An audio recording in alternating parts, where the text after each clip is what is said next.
Caitlin Clark has always been an outsider.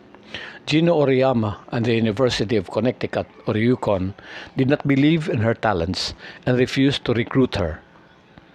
Snubbed by big college basketball programs that monopolized women's basketball in the U.S., Caitlin Clark enrolled at the University of Iowa instead. She then set Iowa's college basketball program on fire, leading the Iowa Hawkeyes to two national finals appearances.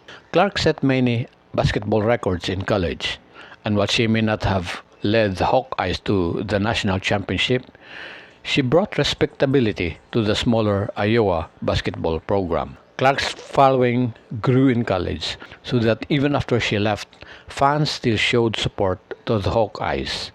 In contrast, Gino Oriyama's UConn has so fallen in respectability that it could no longer bring in the crowds to watch its games. The Hawkeyes, on the other hand, have continued to draw in the fans, even without Caitlin Clark. As the saying goes, a rising tide lifts all boats.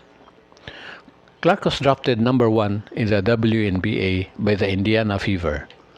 She was the outsider in college and is still the outsider in the WNBA.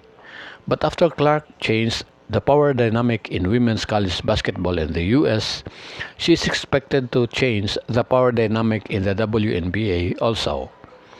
Big franchises that recruited big-name stars from big college programs tried to downplay Clark in her rookie year. But the Indiana Fever organization is now taking Clark's lead as she enters her second year.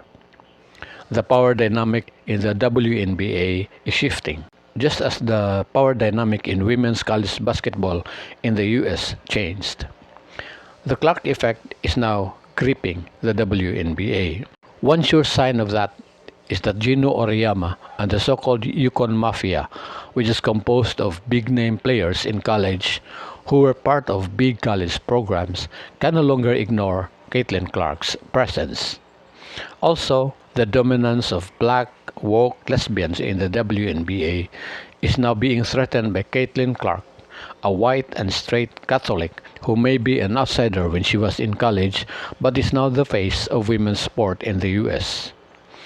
The Caitlin Clark effect is now sweeping women's sports in the US, and the existing power structure in women's sports need to adjust. The Caitlin Clark effect should no longer be ignored. Thank you.